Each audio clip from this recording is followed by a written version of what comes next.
Hello, everyone. Are you fine at the end of a long afternoon? John Barry and I were on the first draft of the programme for this afternoon. We were billed as an ecumenical duet. You heard that expression here for the very first time, an ecumenical duet. No singing was involved. Since then, I've decided to pursue a kind of solo project, which is why my slideshow is different to John's. If you're into Swahili, apparently that is a Swahili proverb. A boat doesn't go forward if each is rowing in their own direction, and you'll appreciate the sense of that in this context. I should take a little moment really to introduce myself. Kevin Mackenzie. I am, at heart, a parish minister of the Church of Scotland. I have been doing that job for the last 30 years now on, 22 of them in East Kilbride. And in 3 decades doing the same job, you learn some things about yourself, and the first thing that I'm going to tell you about myself is I am not, defining myself by what I'm not, I am not a gifted preacher. I'm not even a good preacher. Stunningly average is perhaps the term you want to apply to me. And you never, ever, ever want to ask me to be a speaker at a conference, because that's way down the scale of my abilities.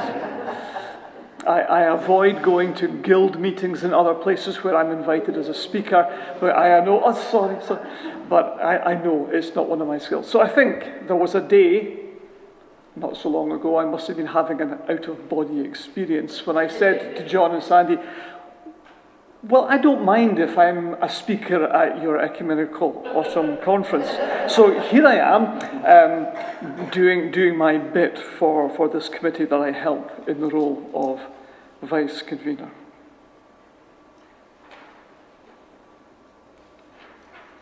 It means that by the end of this afternoon, and if you've got a comment sheet to fill in, that you'll be able to agree with one of the following statements. They kept the best till last, or I wish I had gone for an earlier train home. Okay? Now, I do suffer from low self-esteem, so if you're filling in that first one, they kept the best till last, then oh, I will talk fast. For my own self-esteem, I will talk fast.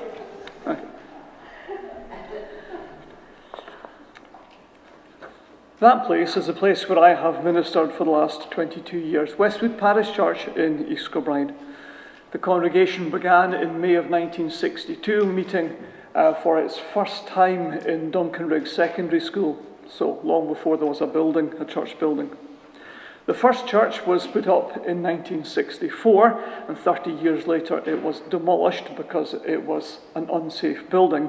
And the one you're looking at in the slide there is a picture of the current building, now about 25 years old. So it was opened in 1994. It's a very typical Church of Scotland congregation, dare I say, stunningly average, but that's okay, they have a stunningly average minister as well. It's a partnership that's made in heaven. So there's about 380 members on the congregational roll, about 120 in the pews on a good Sunday, which means about a third of the membership attend. That's normal. We have mainly women who are members of the congregation, and they are in the age group of late 70s to late 80s. We don't have a guild at Westwood Church now. The guild closed a few years ago. Still a 70 and 80 strong guild at the time it closed, but no one wanted to take on the responsibility of being on the committee. And maybe you're experiencing those things too. Folk have done it umpteen times in the past, so here we are, we're in an average kind of situation. We have a men's fellowship, perhaps unusually. A men's fellowship is down to about 12 members now. The thing is that when you look back the numbers, in 1963 there were 80 women who were members of the guild. There were 90 men who were members of the men's fellowship. There were more men in the organisations than women. We currently have about 6 children in the Sunday school, so everything is getting that little bit smaller and that little bit harder to achieve. This is Westwood Baptist Church. It's also a 1960s building. No, they didn't have to demolish theirs and rebuild, as we did, but that building is also 50 plus years old. It's a small congregation at Westwood Baptist Church. They are typically pretty good at their children and youth work. They're open and enthusiastic about their faith and about their church. Now, at the bottom of that slide, I put AKA the Summer Fete Tea Room, because that is the extent of the working between Westwood Parish Church, my church, and Westwood Baptist Church. When we had to rebuild, our church building became somewhat smaller. And when it came to big events like Christmas Fete and Summer Fete, we didn't have enough hall space for all our activities and stalls. So we hired Westwood Baptist Church to use as our tea room. And that was the extent of our coming and going between the parish church and the Baptist church for, well, the last 20 odd years, but in the total of its 50 plus year history. And just to give you an idea of proximity, sorry, a slightly small picture, but there's a kind of pinky beige building behind the trees there, which is Westwood Parish Church, my church. The grey building to the right-hand side is Westwood Baptist Church. And maybe you can just make it out. There's a kind of white building in between with a kind of darker grey roof. That building is rather run down on the outside. It is the Westwood Community Hall, the council hall. And it is home, for the last year or so, to a congregation of the Redeemed Christian Church of God. So, just to make the point here, there are three buildings, again, sorry, rather small photograph, but to the left-hand side of the photograph, Westwood Parish Church, to the right, Westwood Baptist Church, and you can just make out the community hall there as well. The grass area on the left belongs to my church. The grass area on the right belongs to the Baptist church. And all that physically divides us is that tarmac path that runs down to Westwood Square. So, we have a little corner of East Kilbride here. Could I dare to call it a holy corner? There are three consecutive buildings, each of which plays host to a Christian congregation. So is that a place of exemplary Christian witness, because we've been asking this question throughout the day, or is that a place of fragmentation? Now, I'll tell you, my son Christopher, who's the youngest of three, Christopher's 28. I know, I don't look a day over 21. my youngest is 28. Christopher's a car mechanic. He works for Mercedes, just to make it sound good. But he used to run his own garage across in Bells Hill, and he would get quite a lot of commercial vehicles in where he was. So the usual sort of thing. Guy would turn up at the door of the garage with his Transvan going, "Oh mate, my van's making a funny noise," you know. And Christopher would have to find out what was wrong. And of course, sometimes things were disastrously wrong with vehicles. Transit vans that do hundreds of thousands of miles and get hard used. And you would occasionally strip something down and go, there are bits of metal in here, and find a bit of the crankcase that's broken, so fairly catastrophic things going wrong. Fragments. If fragmentation is a process, then a fragment is a broken bit of something, and that never sounds good. And fragments that get into the wrong place just go on causing further and further damage. So maybe serious questions about locations like ours in East Kilbride, 3 consecutive buildings, 3 Christian communities gathering for worship, and what does that say? Not necessarily to the community, but what does it say about us as people who follow a Christian faith? And this is where things can change. So I want you to meet somebody that plays a fairly big role in my church, and that's Caroline, smiling at us from inside Westwood Parish Church. Caroline is my church officer. Caroline, like the rest of us, is not a perfect person. She would be the first to say that. But she does really endeavour to explore her faith. So because of her duties on a Sunday morning, she's not always in the sanctuary to listen to a stunningly average sermon, but she can be sitting out in the hall of fellowship, perhaps listening to things there, or reading her Bible, or reading some other kind of Christian literature, because Caroline wants to explore her faith. And then Caroline discovered that there was a thing called Alpha Course. So Caroline went on an Alpha Course. Not new to you, I'm sure you've heard about it before. But Caroline didn't attend Alpha Course in Westwood Parish Church because there's not one there. She went to the one down in East Mains Baptist Church, which is down in the village. And Caroline thoroughly enjoyed Alpha Course. She felt stimulated in her faith. She was encouraged in her faith. And she invited a few friends from Westwood Parish Church, her own church, to go down to the Alpha Course.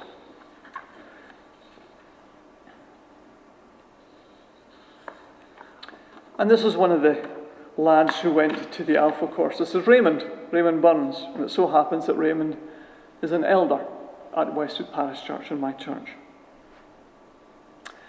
And Raymond thoroughly enjoyed the Alpha Course down at East Mains Baptist Church, and he became even more enthused about his faith. And it so happened that because he was taking part in things down in East Mains Baptist Church, he met some of the folk from Westwood Baptist Church. And in conversation, because Raymond's got a wee boy called Jacob, they said, "When's your Sunday school prize giving?" And Raymond said, "Oh, I'm sure it's on Sunday the 17th of June this year." That's funny, they said, because Westwood Baptist Church is having their Sunday school prize giving on the same day, Sunday the 17th of June. Why don't you come across afterwards, crossing that tarmac divide for goodness sake, why don't you just come across after you've had your prize giving service in your church and join us for a family barbecue? The family barbecue didn't really take place because it's East Kilbride, and even on the 17th of June, it was raining. It's absolutely where winter starts. But some of us went next door to Westwood Baptist Church just to join in with the family barbecue. And because of that, a bunch of other things happened. So they were kind enough to invite the folk from the parish church. And we said, well, we should do the right thing and invite them back to something as well.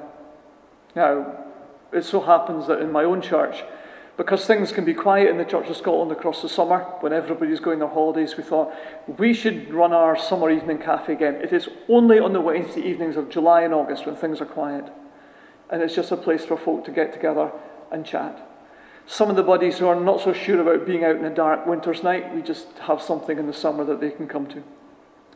So some folk from the Baptist church came through to our evening cafe, and we poured them cups of coffee, and we sat round and we chatted to each other.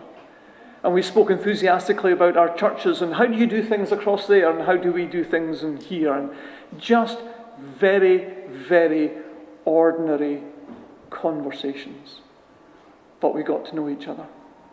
We looked forward to the folk from the Baptist church coming in because it was new faces. It was new conversations. And in a congregation like mine where things have stagnated because we don't see new folk coming in the door, that sort of Wednesday evening of having new faces and new conversations just lit the place up.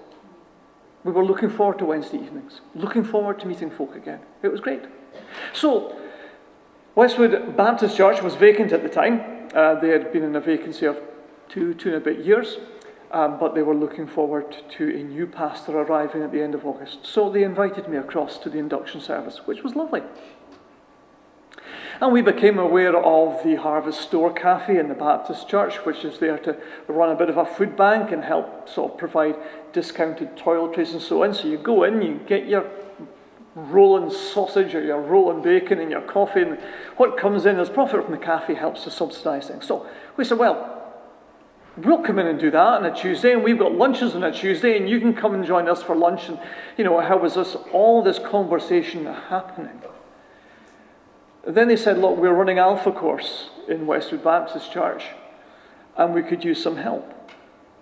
So, of course, Caroline said, I'm happy to help. And Raymond said, I'm happy to help. And one of my other elders, Kay, is attending the Alpha course. So that's coming toward its close. And in February of next year, they'll run Alpha course again, but they'll hold it in my church. And I hope a few more of my folk will go to it. And why that's so significant is because I don't think that my Kirk session, we'll do from my Kirk session here. I don't think anybody in my Kirk session would have embraced Alpha course if I was saying to them, this is something we should do. It has come about by a different route, and I'm very glad that it has. Same with Messy Church. Baptist Church do that at times, and they say, maybe you could help us out. Of course we'll help you out. Here's a happy minister. Because some of the initiatives and resources that are out there that I don't think my congregation or Kirk session would ever have embraced have become available. These, as far as I'm concerned, are the seeds of something new. Westwood Parish Church has a men's fellowship, as mentioned earlier. It's only got about 12 men in it, and it turns out that the Baptist Church also have a men's fellowship, which is equally as small. So I think that they're going to be getting together and maybe just having their Christmas function. The men always have a function. Christmas function together, and of course at a subsidised rate. So all of these things have happened out of conversations, or indeed just from, you say, a series of meetings. Caroline exploring her faith, passing that on to Raymond, who had a conversation, and then a bunch of other conversations that took place. And there was not one bit of that I arranged. It came entirely from people in my congregation. And I'm glad that I didn't arrange any of it. And that's the difference between the community integration project that John was talking about, how it was an opportunity through education, through the Scottish Government, through clergy to get together and say, let's try this. And here's something else that's happening that has not involved a minister or pastor anywhere. And maybe that's why I'm telling you the story, because it is actually nothing exceptional at all. You could probably all have a story similar to that. It was not the answer to years of earnest prayer. It wasn't driven by any minister. It wasn't driven by any person in authority or position or anyone with an agenda to explore. New faces, new conversations created excitement within our congregation. We made new friends. And the excitement of making new friends has swept us into new areas of church life and church activity. We learned it is not disloyal to want to take part in the life of another congregation.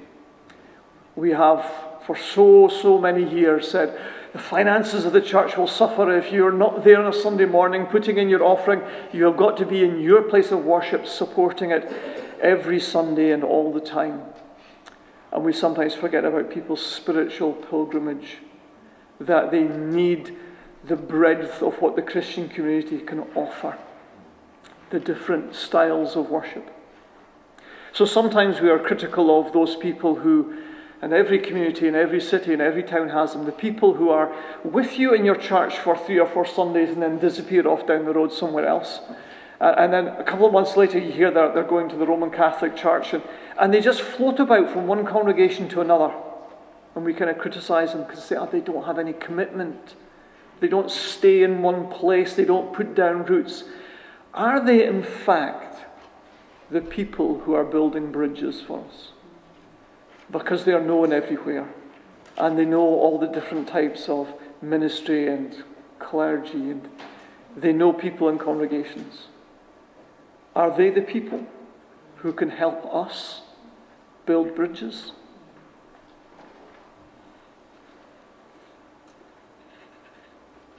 I'm being asked to multitask here. I'm watching screens. I've got to do for and I've got sheets of paper. Men can't multitask, you know that. I think there are some mistakes that we make. We say, well, we do invite people. We are very good just at inviting them to fundraising events. because we've got a concert on, and it's going to be the best concert ever, and you've got to come along to our concert. And tickets are only £10.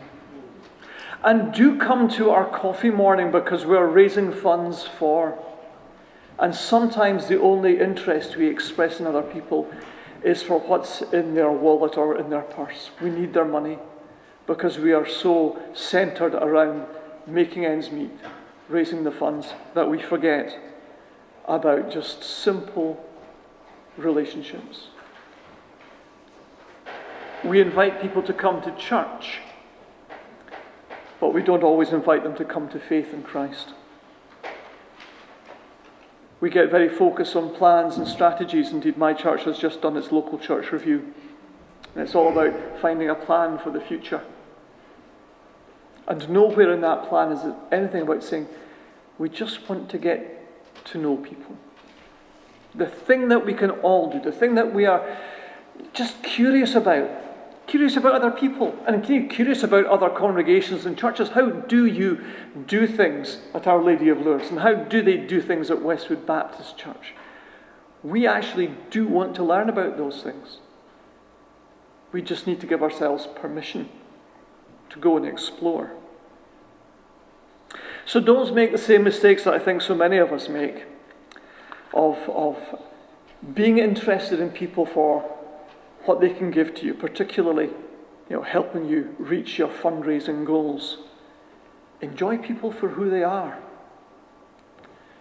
And I'm just going to say at the very end, you can do what we have done. And John and I are not setting ourselves up to say that East Kilbride is the exemplary ecumenical town. It is not. We have been fortunate in some of the things that have begun and that we have sustained.